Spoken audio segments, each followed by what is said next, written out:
Sean todos ustedes bienvenidos al webinar Educación y Psicología Positiva durante el confinamiento, organizado por el Seminario Permanente de Educación Socioemocional, que pertenece a la Escuela de Ciencias de la Educación. Vamos a comenzar, pero antes de iniciar, quisiera mencionar que contamos con la presencia de nuestro director, el doctor Octavio Garza Adame. Doctor, ¿le gustaría dar unas palabras antes de iniciar? Sí, como no, buenas tardes a todos. Gracias por la invitación al doctor Arturo Delgado y al doctor César Miranda, subdirector académico de la Escuela de Ciencias de la Educación, quienes han tenido a bien organizar este seminario, pero ahora en modalidad de webinar, con el título Educación y Psicología Positiva durante el confinamiento. A todos mis compañeros de la Escuela de Ciencias de la Educación, bienvenidos. A la doctora Irma de la Dirección de Instituciones Formadoras, bienvenida, gracias por acompañarnos. Y bueno, a todos los que se van a enlazar próximamente, espero que esta temática sea de gran apoyo académico, además de pues, estas condiciones actuales que estamos viviendo con la contingencia del COVID-19. Bienvenidos todos, adelante con el webinar. Muchas gracias, doctor Octavio. También contamos con la presencia del coordinador del seminario, el doctor Arturo Delgado Santos. Doctor Arturo, ¿le gustaría dar unas palabras para iniciar el webinar? Sí, muchas gracias, Alfredo. Pues un saludo a todos. Doctor Octavio, muy honrado de que esté con nosotros, acompañándonos. Igualmente a la maestra Irma. Y pues un saludo de bienvenida a todos los compañeros y compañeras que han estado trabajando y siguiendo las actividades del seminario permanente. Adelante, Alfredo. Muchas gracias, doctor. Vamos a comenzar la presentación explicando la mecánica de las cápsulas, que es el webinar. La sesión va a tener una duración aproximada de 60 minutos, en donde abordaremos dos temas. El primero tiene que ver con la parte educativa de la psicología positiva, y la segunda vamos a profundizar en la influencia que tiene la psicología positiva en las personas. Se destinará al final del webinar 10 minutos para preguntas y comentarios. Les voy a pedir de favor, quienes se vayan incluyendo en la llamada, al momento que tengan una pregunta, la pueden poner en el chat y ya al final de las dos sesiones vamos a ir resolviendo esas preguntas.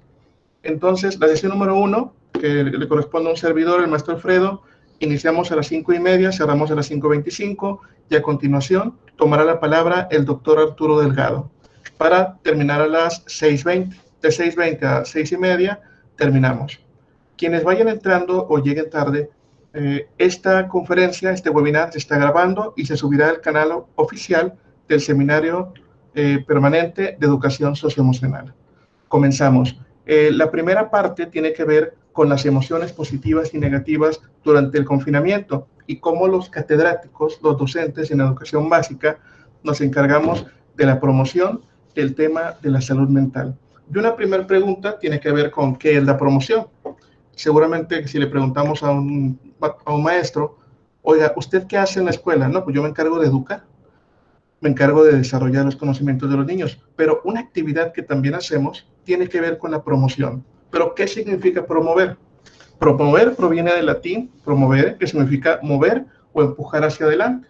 Sinónimos son fomentar, impulsar, favorecer, proteger, apoyar, organizar o promocionar. Seguramente hemos visto ejemplos en la primaria o en secundaria o en la preparatoria.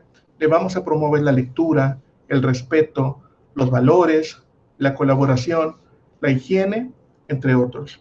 Pero una pregunta destaca: ¿cómo podemos promover la salud mental? Y cuando hablamos de la salud mental, estamos hablando de la parte psicológica, de la parte emocional, y a todo eso tenemos que sumarle la parte en que estamos en confinamiento y no tenemos contacto con nuestros alumnos. El contacto es vía internet. Entonces son tres ingredientes que van a dificultar nuestra tarea.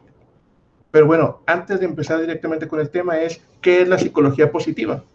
La psicología positiva tiene su origen en los 99 en una conferencia del AP, que es la Asociación Americana de Psicología, y se publica por primera vez en un artículo en el año 2000 por Seligman y un autor checo.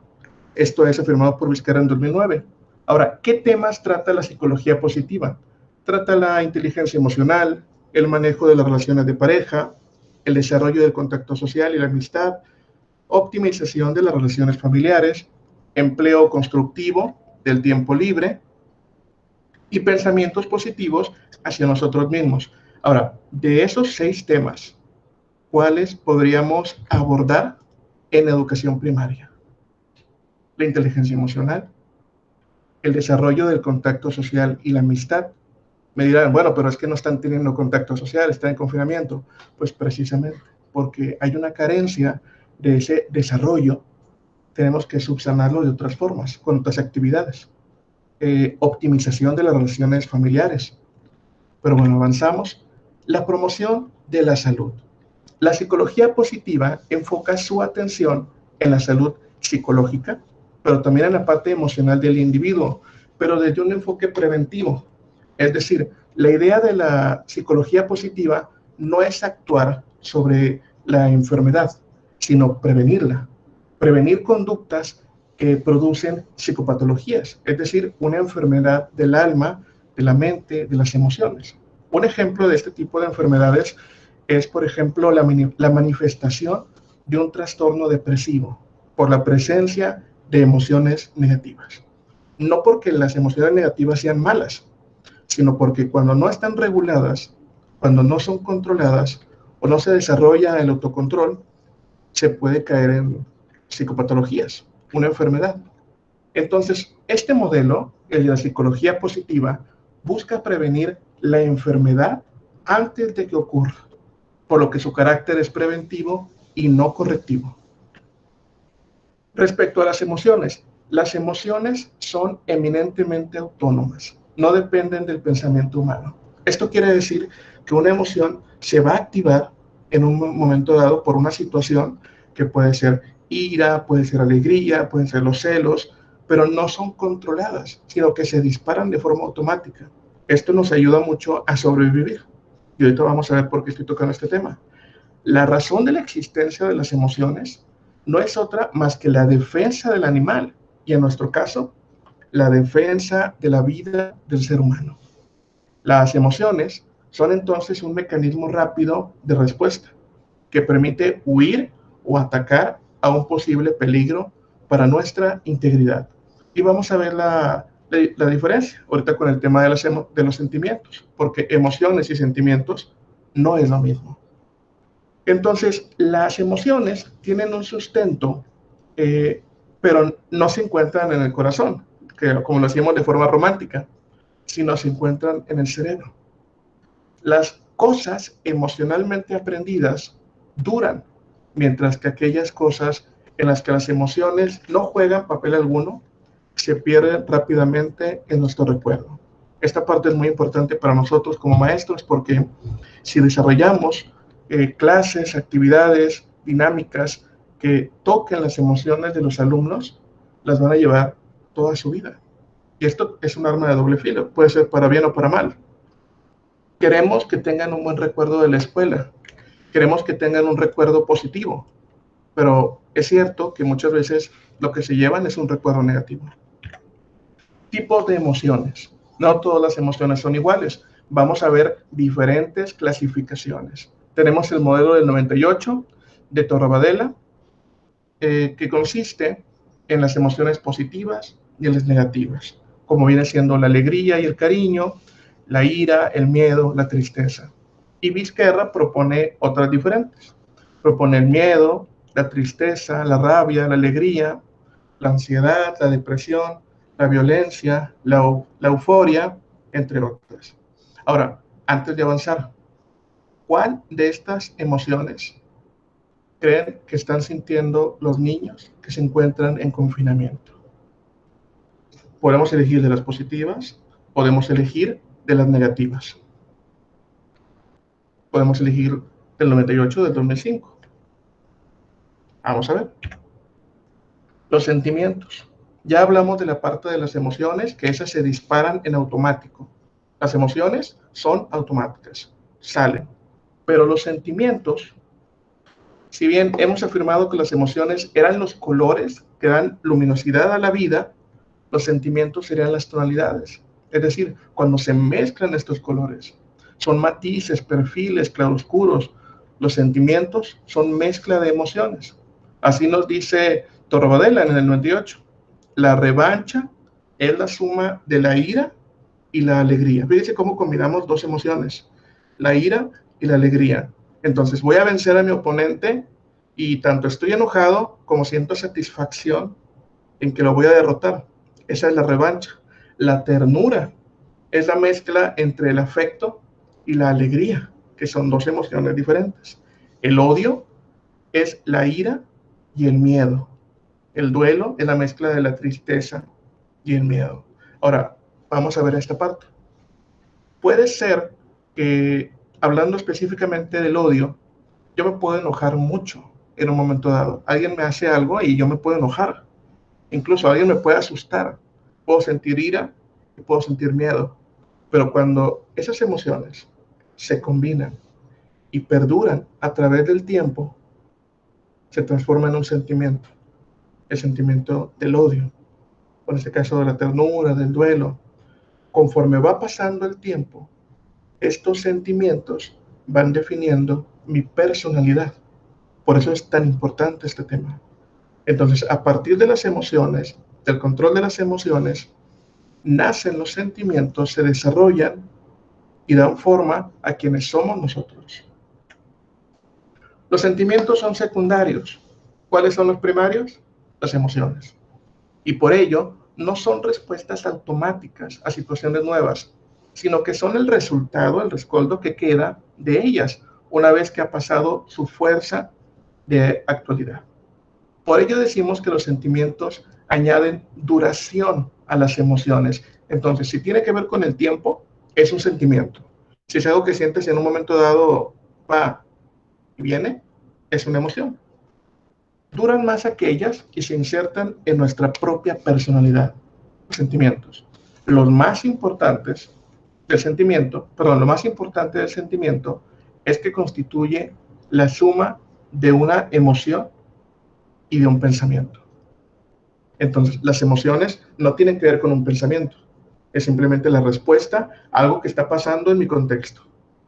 Pero si yo tomo la emoción y la combino con un pensamiento, el recuerdo de mi madre, una humillación, algo que tenga que ver con un tiempo, con un lugar, con un contexto, estamos hablando de sentimientos. Ahora, vamos a ver cómo Damasio en el 2004 propone esto, que a partir de lo más básico, como es la regulación metabólica, los reflejos básicos, las respuestas inmunes, va subiendo hasta llegar a los sentimientos. Entonces, lo más elemental, respuestas inmunes, reflejos básicos, regulación metabólica, lo que comemos, después comportamientos de dolor y de placer. Esto me duele, esto me causa placer. Es muy elemental. Después, instintos y motivaciones. ¿A qué se refiere? Esto me conviene, esto no me conviene. Esto me pone en peligro. Esto me puede ayudar a alcanzar mis metas. Después vienen las emociones, que son respuestas a lo que pasa en mi contexto. Y una vez que el contexto se queda anidado en mí, se puede transformar en un sentimiento si perdura en el tiempo. Esta es la base de los sentimientos y su interpretación. Ahora, las emociones y sentimientos más frecuentes. Tenemos la categoría de los negativos y positivos. Y ahorita vamos a ver por qué es muy importante para los docentes entender esta clasificación. En cuanto a los negativos, tenemos la envidia, el egoísmo, individualismo, traición, impotencia, insatisfacción, incomunicación, pasividad, rechazo. Y otros tenemos acoso, estrés, cansancio, dejadez, apatía. En los positivos, compañerismo, satisfacción, solidaridad, y muchos de estos nos recuerdan a los valores que estamos trabajando, al menos en mi caso, en primaria. Cariño, amistad, comunicación, colaboración, acogida, participación, simpatía, alegría, entusiasmo, diversión, paciencia, sorpresa, ilusión, responsabilidad y agradecimiento. Entonces, me ha tocado ver muchas tesis que hablan del tema de la colaboración. Ese ese tema de la colaboración es algo que se fomenta, es algo que el docente debe estar provocando. El tema de la comunicación, el tema de la solidaridad, del compañerismo. Entonces, nosotros como docentes tomamos el papel de empezar a promover, empezar a empujar a la población estudiantil hacia las emociones y sentimientos positivos. Y tenemos que evitar que caigan en las emociones y sentimientos negativos. Vamos a ver por qué. Las emociones negativas, como la ansiedad, la ira y la tristeza, dependiendo del modelo, los vamos a encontrar más o menos destinados a un estado emocional. El punto desfavorable, estos surgen cuando la persona valora una situación y ve que le hace daño. Si compromete a su persona, si ve que es desfavorable para él, le va a producir una emoción negativa. Ahora, lo que trae consigo una emoción negativa son enfermedades psicomáticas.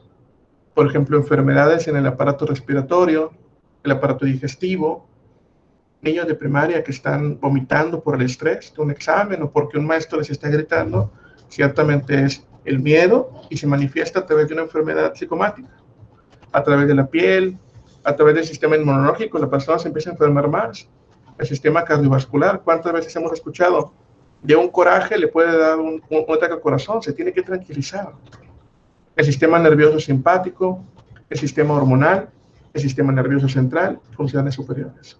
Entonces, ahora que nos encontramos en confinamiento, los docentes tenemos que estar conscientes de estas enfermedades y cómo ayudar a los alumnos a transitar de una emoción negativa a emociones positivas. Y eso se puede desarrollar. Tenemos que desarrollar las competencias, las habilidades en los niños para hacer esto. Las emociones positivas, pues estas no nos van a producir una enfermedad, pero lo que sí nos van a llevar es una condición de vida de calidad. Vamos a ver por qué. Para que surja una emoción positiva, significa que la persona que esté evaluando su contexto dice, ¿sabes qué? Esta situación me es favorable. Un ejemplo. La madre abraza al hijo. El niño, esto pasa inconscientemente, el niño no está pensando, voy a evaluar, sino que el niño evalúa lo que está pasando a su alrededor y siente alegría, siente orgullo, siente amor, siente afecto, siente alivio, siente felicidad.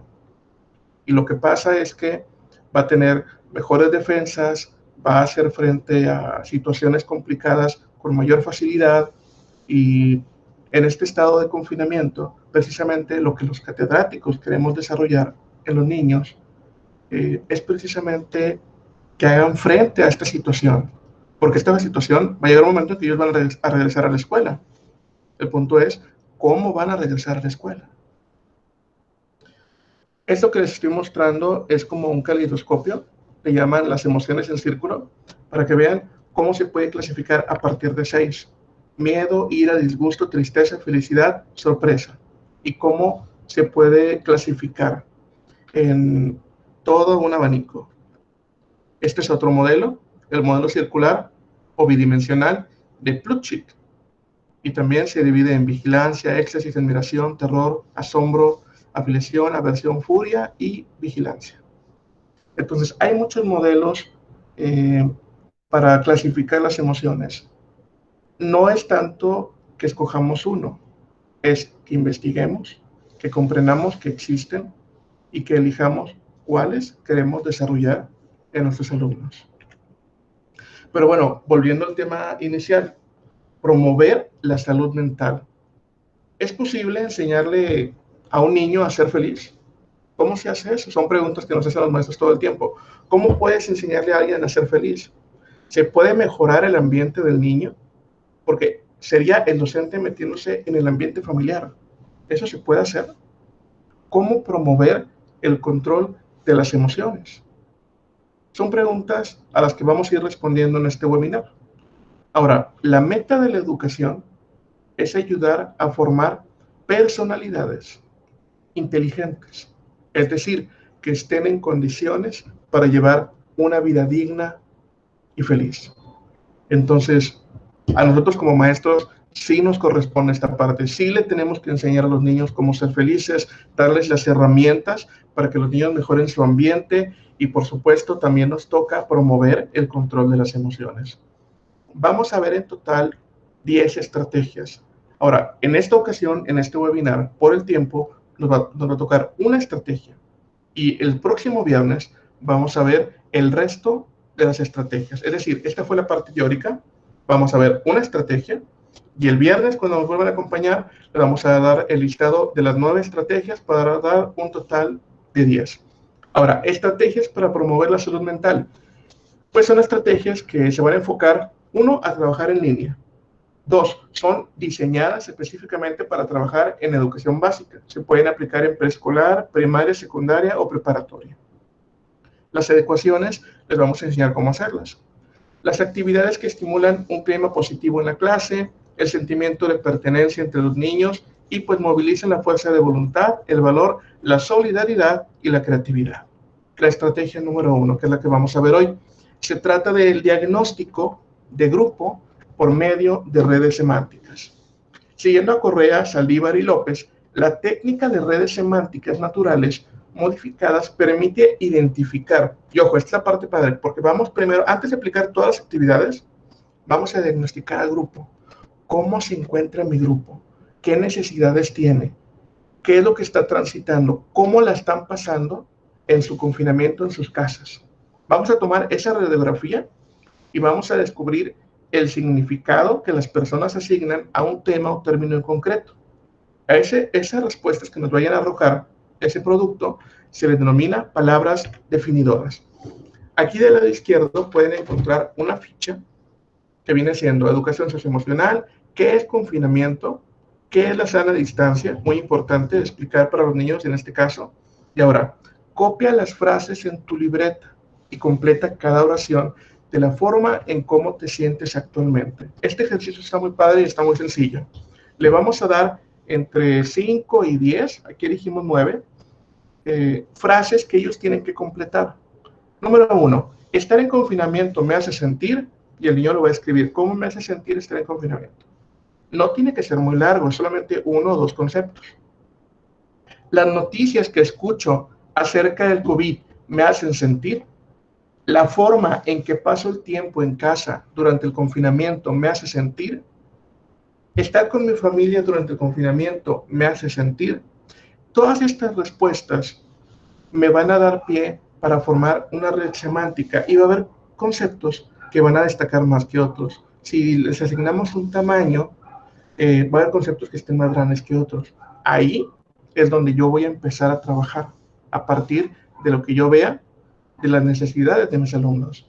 Este instrumento es considerado cualitativo, ya que permiten indagar sobre las impresiones, pensamientos y emociones de los niños acerca de un tópico en particular. Ahora, fíjense cómo este instrumento no es invasivo. No se trata de atacar la intimidad de la familia, ni de demostrar, no, es solamente cómo se siente el alumno.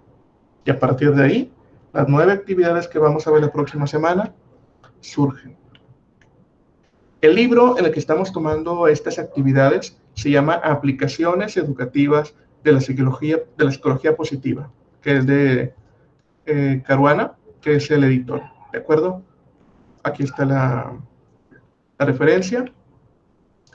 Pues hacemos el comercial que el próximo viernes vamos a tener también a la misma hora. Y pues aprovechamos el comercial para comentarles que la Escuela de Ciencias los invita tenemos licenciatura, maestría y doctorado y ya están las inscripciones abiertas. Y ahora sí, siendo exactamente las 5:54, termino un minuto antes, le doy la palabra al doctor Arturo Delgado para la siguiente sesión.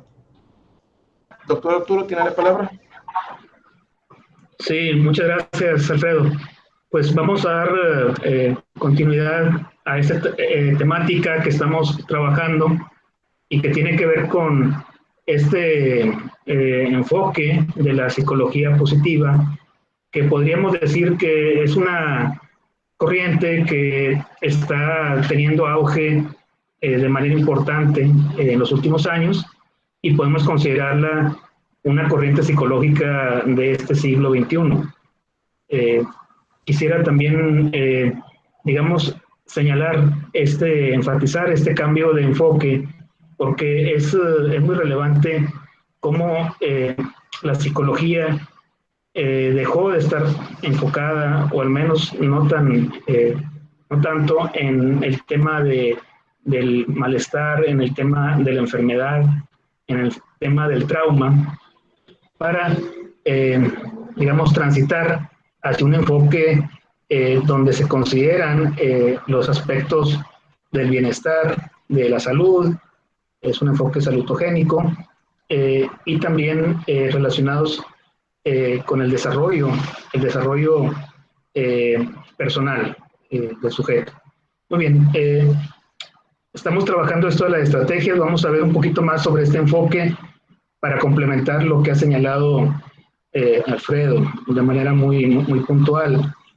Este texto que estamos revisando está en la red y es de la Universidad de Alicante, allá en Valencia, en España.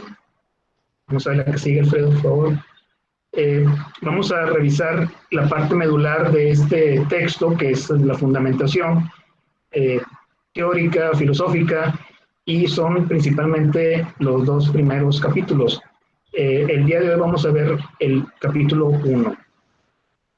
Les comentaba de este cambio de enfoque, y para poner un poco en contexto este cambio, si recuerdan, la semana pasada hablábamos sobre el tema de la depresión, las pérdidas con motivo del COVID-19 y cómo podemos hacer una impresión de evaluación, de identificación de problemas emocionales de entrada. Entonces, había un par de preguntas que decían, si es que las recuerdan, en las últimas 2 semanas, desde que inició el aislamiento, ¿qué tan seguido has tenido molestias debido a tener poco interés o placer en hacer cosas? Esa era una pregunta. Otra de ellas, igualmente, en las últimas 2 semanas, desde que inició el aislamiento, ¿qué tan seguido has tenido molestias debido a sentirte decaído, deprimido, sin esperanza? Pero ahora yo quisiera plantear a la audiencia de este seminario de educación socioemocional estas otras preguntas desde un enfoque del desarrollo del bienestar, que sería algo así. Igual, en las últimas 2 semanas, desde que inició el aislamiento, ¿qué tan seguido has tenido la sensación de alegría y plenitud, sintiéndote motivado para realizar actividades? Igualmente, otra pregunta que les haríamos. En las últimas 2 semanas, desde que inició el aislamiento, ¿qué tan seguido has tenido, te has sentido, qué tan seguido te has sentido optimista y esperanzado en un futuro mejor? Entonces, son 2 enfoques, digamos, que abordan la misma problemática, que son los efectos emocionales del COVID y del confinamiento, pero como vemos, pues ya estamos tratando de transitar ya no tanto al daño o enfocándonos tanto en el daño, sino en identificar cualidades positivas, fortalezas de las personas y encaminarnos hacia la prevención de algún tipo de enfermedad psicológica o mental. Vamos a ver, Alfredo, la que sigue. Entonces, el campo de la psicología positiva, podemos considerar 3 áreas principales, que sería una de ellas las experiencias subjetivas positivas, los rasgos individuales y el desarrollo grupal de ciertas virtudes cívicas. En las experiencias subjetivas positivas, pues tenemos los elementos principales, que son el bienestar subjetivo, la satisfacción vital, la fluidez, el optimismo y la esperanza. En los rasgos individuales positivos, pues la capacidad de amar, la determinación, las habilidades interpersonales, la sensibilidad estética, la perseverancia, el perdón y la compasión, también la originalidad, la visión de futuro, el talento y la sabiduría. Y en cuanto al desarrollo de las virtudes cívicas, pues tendríamos la responsabilidad, la protección, el amparo, el altruismo, el civismo, la moderación, la tolerancia y el trabajo ético. Vamos a ver la que sigue. Bien, este tema de la felicidad no es nuevo, a pesar de que estamos hablando de que se está trabajando por parte de la psicología en este siglo XXI. Sin embargo, como los grandes temas de la psicología, pues son sus raíces en la historia del pensamiento occidental y también oriental, en donde la filosofía ha sido la, digamos, la pionera, la que ha estado desarrollando los seres humanos, no solo con esta cuestión de la felicidad, sino de las virtudes, el tema del conocimiento, el tema de la conciencia, entre otros. Y de la felicidad relacionado con el placer y también con las virtudes, como decíamos, pues ha sido muy trabajado por filósofos y pensadores antiguos. Aquí tienen algunos de ellos que quisiera compartirles desde la filosofía antigua, que sería el primero, en el siglo VI antes de Cristo. Solo que alcanzar la felicidad, pues no hay otra vida, y la felicidad depende de los placeres. Doctor, disculpe, está fallando el audio. A lo mejor si se acerca un poquito más a la pantalla. Sí. Muy bien. Bueno, pero mira, voy a hacer lo siguiente, voy a checar este detalle de leer mientras esta diapositiva donde vienen esos autores, la que sigue. Claro que sí, doctor. Bueno, pues estamos viendo el tema de la felicidad en la historia del pensamiento.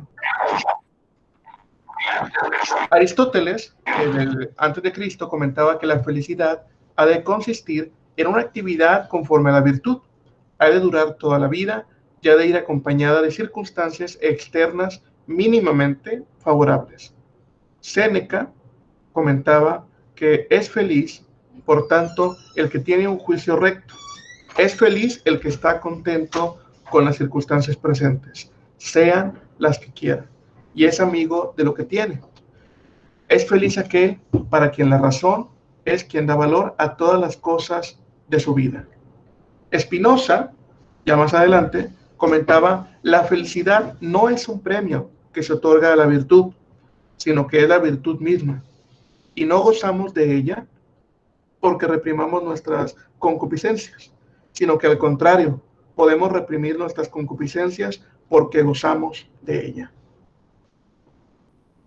Arthur Schopenhauer publica El arte de ser feliz. Vamos a ver.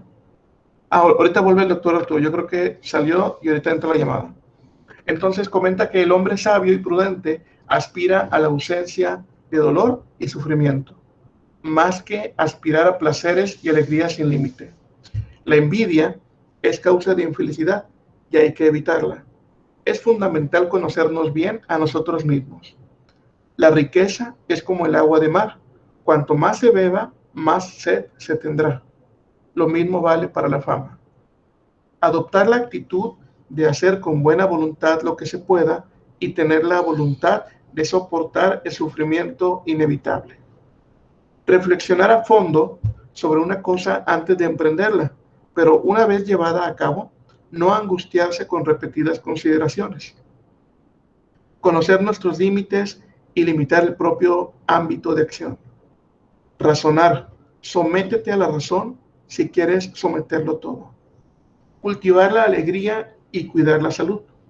Estar activos, emprender algo o incluso solo aprender algo es necesario para la felicidad del ser humano. Y esto que estamos viendo son fundamentos de cómo a través de la historia, ya vimos desde antes de Cristo, muchos siglos antes de Cristo, con Séneca, con Spinoza y con Arthur Schopenhauer, dan fundamento de que este tema de la vida emocional ha sido tocado en toda la historia humana. Ahora, el tema de la felicidad viene siendo la suma del bienestar con la consecución de nuestros últimos fines. Y en el caso del bienestar, es algo que se construye, es algo que se persigue. Y en la educación básica, es algo que estamos promoviendo. Por eso hablábamos acerca del bienestar emocional, que viene siendo la salud mental. La felicidad como estado subjetivo se divide en dos componentes, el componente emocional y el componente cognitivo. Las emociones positivas, en su sentido más amplio y flexible y agradables, como la alegría y la gratitud. El componente cognitivo, satisfacción vital o con la vida, incluye una evaluación de cómo nos va en general y qué áreas de nuestra vida entran en dicha evaluación. Esto se parece mucho a lo que comentábamos ahorita acerca de que a partir de que la emoción entra en el pensamiento, ese componente cognitivo se transforma en un sentimiento.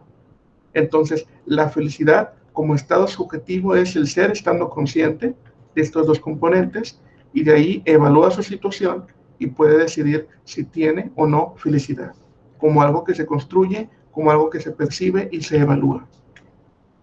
Ahora, hay diferentes fórmulas para medir o para llegar a la conclusión de la felicidad. Tenemos la tesis de Diener y Bieswas-Diener de 2008. El bienestar subjetivo viene siendo estados afectivos positivos, estados afectivos negativos, más la satisfacción vital, más el crecimiento personal, que viene siendo como, cuando hablamos de crecimiento personal, aquí hace la comparación como si fuera una planta que va creciendo, pero para que crezca tenemos que estarle nutriendo, tenemos que estar trabajando. Otra fórmula viene siendo la de Seligman de 2007, que viene siendo F es igual, F significa nivel de felicidad duradera, R, rango fijo, más circunstancias de la vida, más factores que dependen del control de la voluntad. Esta parte de las circunstancias de la vida es como comentaba Ortega y Gasset, yo soy yo y mis circunstancias, es decir, la interpretación, ¿qué hago con lo que me está pasando? Tenemos también el modelo de Lyubomirsky de 2008 y las causas de la felicidad. Tenemos el valor de referencia, que abarca el 50%, la actividad deliberada o la voluntad y las circunstancias. Se fijan, esa parte es muy importante porque las circunstancias solamente cubren el 10%. Doctor Arturo, bienvenido. Muchas gracias, Alfredo. Muchas gracias por darle continuidad. Una disculpa. Se escucha muy bien, técnicas. Doctor. Bien, pues esto sería este modelo que nos señala cómo en un 50% prácticamente nuestra predisposición en cuanto a aspectos genéticos, hereditarios, que inciden en nuestro temperamento, en nuestra actitud hacia el optimismo, hacia el pesimismo, son aspectos que traemos con nosotros desde el nacimiento y que representan este tipo de orientación temperamental de nuestra personalidad. Después tenemos un 10% que son los sucesos que ocurren y que no tenemos control sobre ellos, y el 40%, que eso es, digamos, lo que depende ya del trabajo que hagamos de nuestra voluntad. Así es como lo señala este modelo. Vamos a ver, la que sigue, por favor. También nos dice que existen, por supuesto, esas circunstancias externas que pueden ser pues, muy favorables para desarrollar un nivel de felicidad aceptable, y son estas que están aquí, que tienen que ver con digamos, un sistema democrático, no autoritario, también nuestro estado civil en cuanto a tener una pareja y un compromiso. El desarrollo de las emociones positivas es importante a pesar de los eventos negativos que podamos enfrentarnos y que generen emociones, sí, o sea, obviamente negativas, pero que puedan ser de alguna forma transitorias y no se instalen como una perturbación o un trastorno. También el entramado de relaciones sociales debe ser enriquecedor para la persona. la cuestión de la religión puede también tener un papel importante siempre y cuando no llegue al fanatismo, ¿no? Y genere emociones negativas o destructivas, como suele ocurrir. Bien, otros aspectos que estas investigaciones han considerado que no son tan relevantes, pues es el ganar más dinero, que muchas veces es lo que estamos tratando a veces de lograr.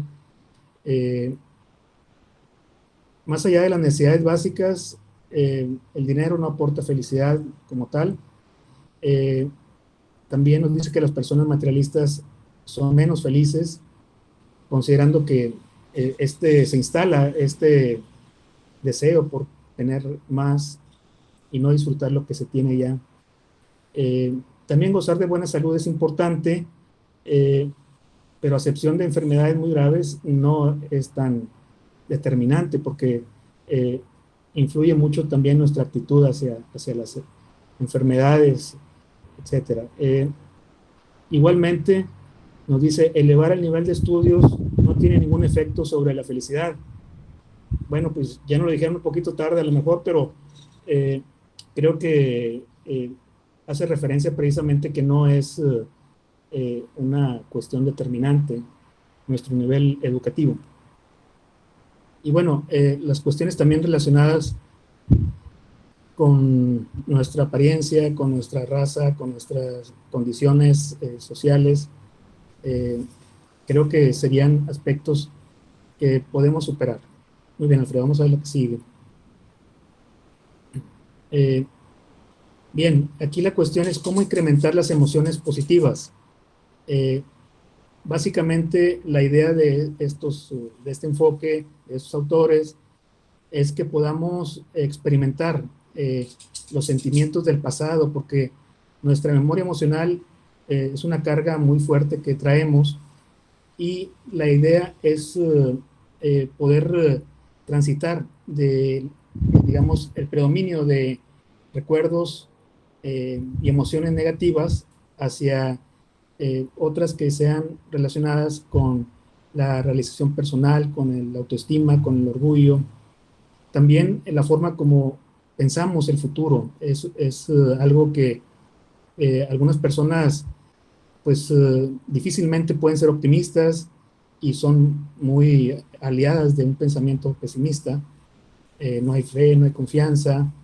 Igualmente, la manera como vivimos el presente en cuanto a nuestro estado de, digamos, de tranquilidad, de placer, de cómo podemos fluir o tener un nivel de euforia aceptable y entusiasta, ¿no? Sí, vamos a ver la que sigue, Alfredo.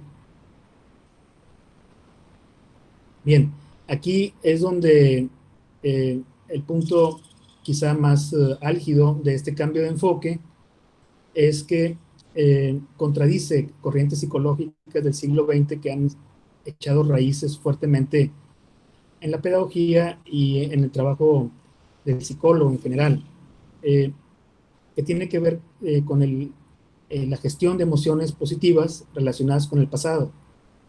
Y aquí nos señala que la psicología positiva se ha sacudido esta idea determinista de que nuestro pasado determina nuestro futuro de manera, digamos, absoluta, en el sentido de que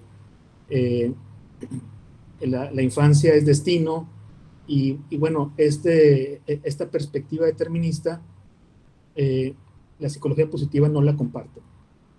También tenemos la posibilidad de modificar nuestros recuerdos, que es otro aspecto que pudiéramos trabajar desde la psicología positiva en cuanto al desarrollo del sentido de gratitud y aprender a perdonar, que son dos aspectos que pueden liberarnos de la carga de esas memorias negativas que podemos traer de eventos, sucesos, traumas y cuestiones relacionadas con nuestra biografía. Bien, Alfredo, vamos a ver la que sigue.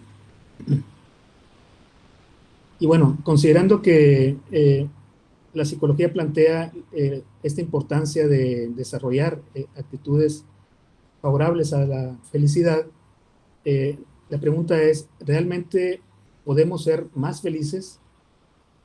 Esto creo que es uno de los puntos centrales porque hace referencia a la posibilidad ética que tiene la educación socioemocional. Vamos a ver la que sigue, Fred. Estos son algunos de los perfiles o, digamos, los rasgos fundamentales que estarían asociados a la felicidad. El ser más activo, mantenerse ocupado, dedicar más tiempo a la vida social, ser productivo en un trabajo significativo, organizarse mejor y planificar las cosas, evitar las preocupaciones, también reducir expectativas y aspiraciones desmedidas, desarrollar un pensamiento optimista, centrarse en el presente, eh, trabajar en busca del desarrollo de una, digamos, una salud mental, una personalidad sociable, también ser auténtico o espontáneo, eliminar los sentimientos negativos, eh, tener relaciones significativas, íntimas, y también eh, valorar la felicidad y, digamos, comprometernos con una meta de esta naturaleza. Vamos a ver la que sigue, Alfredo. Bien, si queremos implementar un programa de educación socioemocional que busque el desarrollo de la felicidad o el bienestar subjetivo, pues tendríamos que considerar todos estos aspectos que vamos a ver aquí. Los voy a ver de manera muy general. La felicidad y el bienestar subjetivo sería uno de ellos. La vida emocional, cómo trabajarlo. Vamos a ver la que sigue, Alfredo. También el tema de sentido de fluidez o el fluir, las gratificaciones, nuestras fortalezas, las habilidades cognitivas, el pensamiento positivo. Vamos a ver la que sigue. También trabajaríamos las relaciones sociales, la salud mental, que es un tema que estuvo trabajando Alfredo, la resiliencia y también nuestro sentido de, digamos, de hardiness, que es enfrentarnos de forma determinada, de una manera muy determinada a las adversidades y valores y metas que establezcamos. Igualmente los hábitos positivos que desarrollemos, sobre todo salud física, ejercicio, ya lo vimos también, los hábitos de higiene del sueño, eh, el sentido de la vida y la trascendencia, que son aspectos espirituales que se pueden desarrollar. Por último, vamos a ver eh, estas modalidades de intervención educativa, cuáles podrían ser algunas de ellas que complementen lo que Alfredo va a estar también trabajando con motivo de las estrategias que se están proponiendo. Uno de ellos es el entrenamiento incidental planificado o técnica del caso, utilizar cualquier situación que surja para, digamos, trabajarla con una intención formativa sobre el tema de las emociones. También el enfoque tutorial puede ser también desde un programa que se establezca para llevar a cabo ese tipo de apoyos. También en el currículum una inclusión curricular de las materias que traten estas temáticas. Eh, Obviamente la cuestión transversal o interdisciplinar eh, de las diferentes instancias que conforman una institución educativa, los diferentes departamentos que puedan desarrollar este tipo de contenidos, y la intervención incidental, intuitiva e improvisada, que es cuando surge algún problema, alguna situación, un incidente no planeado, por supuesto, pues aprovecharlo para tratar de darle un sentido desde la perspectiva de la gestión emocional que puede darse en la interacción personal y social que se da en las escuelas. Eh, Bien, pues esto es un poco lo que preparamos el día de hoy, Alfredo, para considerarlo ante ustedes. Es un primer paso.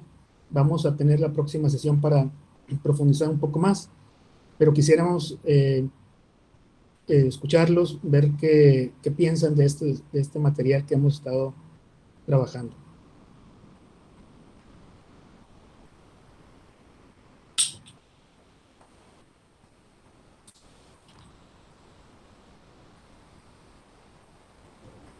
Si alguien tiene alguna pregunta, algún comentario.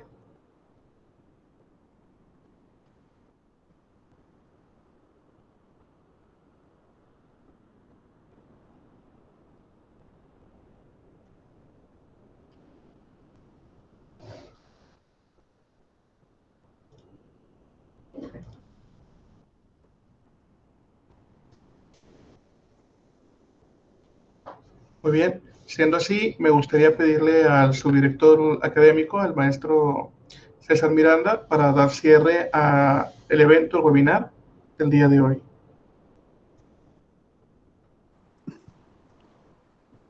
Estoy activando mi cámara. Sí, ¿ya se ve? Bienvenido, doctor. ¿Cómo están? Buenas tardes a todos. Buenas tardes. Estamos viendo la exposición tuya, Alfredo, y la del doctor Arturo Delgado acerca de esta situación que nos agarró a toda la humanidad en esta situación. Y la vez pasada comentaba que el 95% de la población estudiantil del mundo está fuera de la escuela. En México son 30 millones de alumnos aproximadamente que estuvieron fuera de la escuela. Nos agarró en muchos sentidos fuera de los aspectos como el uso de la tecnología. Hoy vi un webinar de la UNESCO y hablaban de la tecnología, pero lo que no vi es que planteaban que aquí en la localidad se atendieron de otra forma también.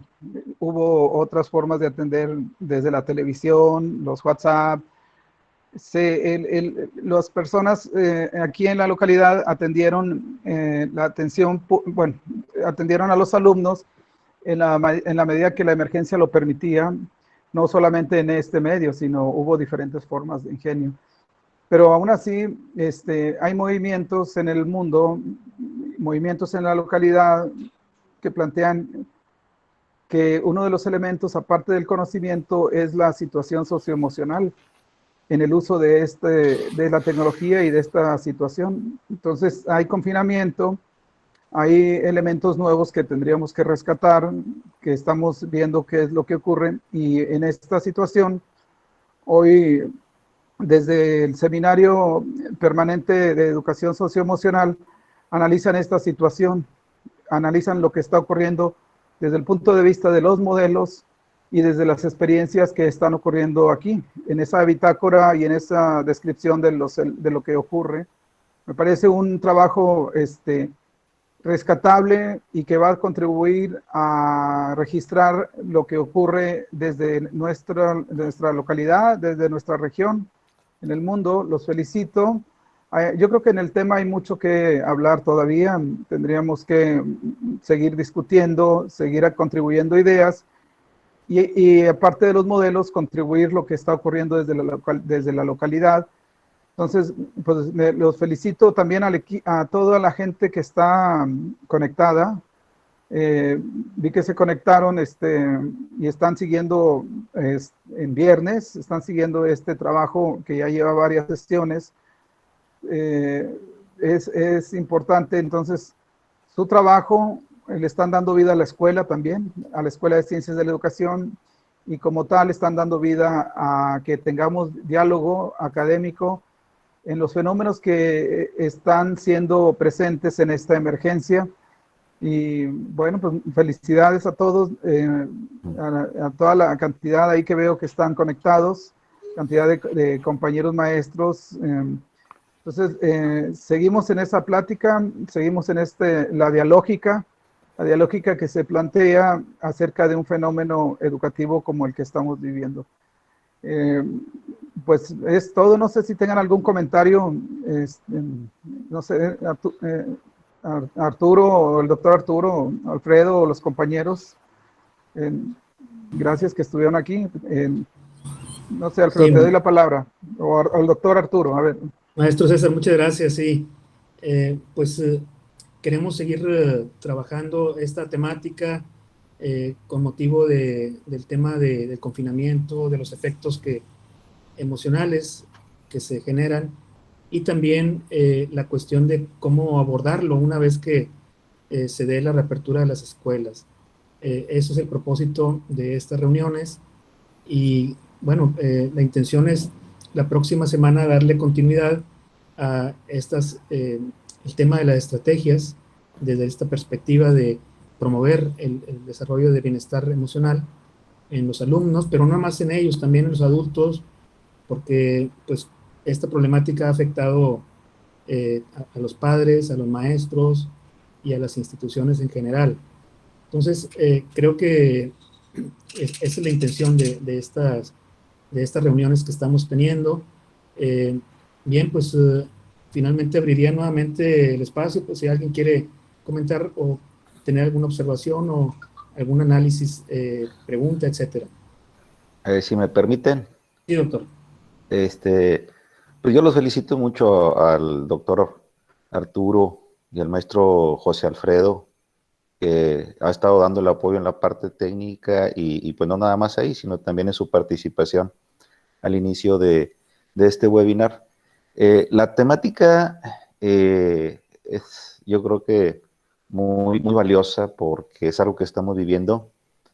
Eh, la felicidad se puede decir muy a la ligera, ¿verdad? Un estado positivo, un estado en el cual nos sentimos bien. Yo en lo personal he tratado este tema, pero desde la teoría de la autodeterminación. Y es bien interesante cómo una variable psicológica afecta mucho a la personalidad de los alumnos, a la psicología de los alumnos.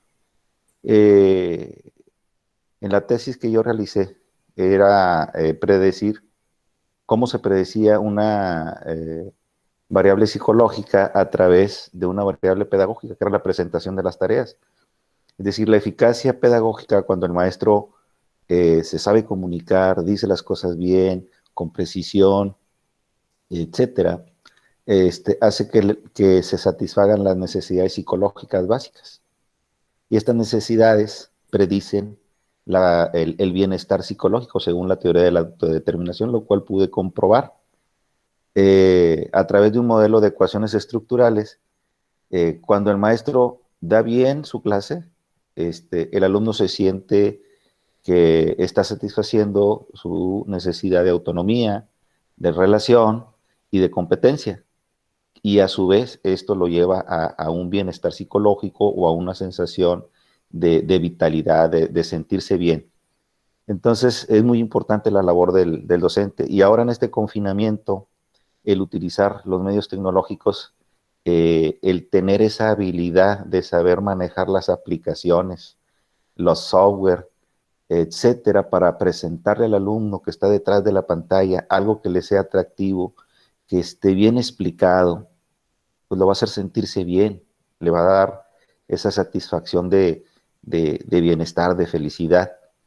Si el maestro se ve limitado en cuanto al uso de la tecnología, detalles técnicos que pasan, el alumno se confunde, se siente mal, no llega a satisfacer estas necesidades y por lo tanto el nivel de felicidad que puede experimentar es inferior, aunado a todo lo que hay en la familia, que si deben de cuidarse bien, que si las medidas sanitarias, etcétera. Toda esta parte es un fenómeno emergente que ahorita lo comentaba el doctor César, pues afecta a toda la humanidad. Entonces, vale la pena estudiarlo, es muy interesante, los felicito a los dos, tanto al doctor Arturo como al maestro José Alfredo por este webinar y bueno, a todos los presentes por estar aquí. Y sería bien interesante escuchar otros comentarios porque yo creo que esto debemos alternarlo,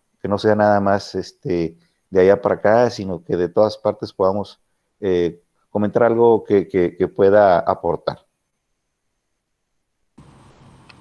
Sí, doctor Octavio, sí, muchas gracias. Y bueno, pues quisiéramos abrir el micrófono para otros compañeros, compañeras que quisieran aportar algo más antes de cerrar esta reunión.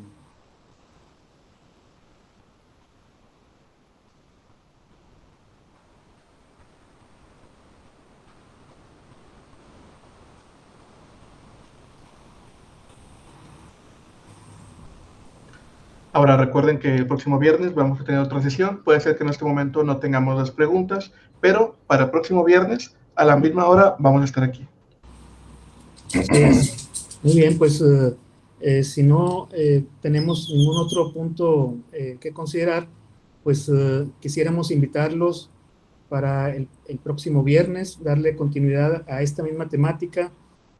Vamos a seguir revisando las otras estrategias que se proponen y que vamos a compartir con ustedes. También pensamos que va a ser importante ahondar un poquito más en esta relación entre lo que es la psicología positiva y la pedagogía, porque ahora vimos un poco más el tema filosófico, la historia, los conceptos centrales, pero cómo vincular la psicología positiva con la pedagogía también sería muy relevante. Entonces, eso es lo que vamos a hacer el próximo viernes, y bueno, pues aquí los vamos a esperar, están todos invitadas, y bueno, pues quisiera agradecerles mucho su presencia en esta tarde.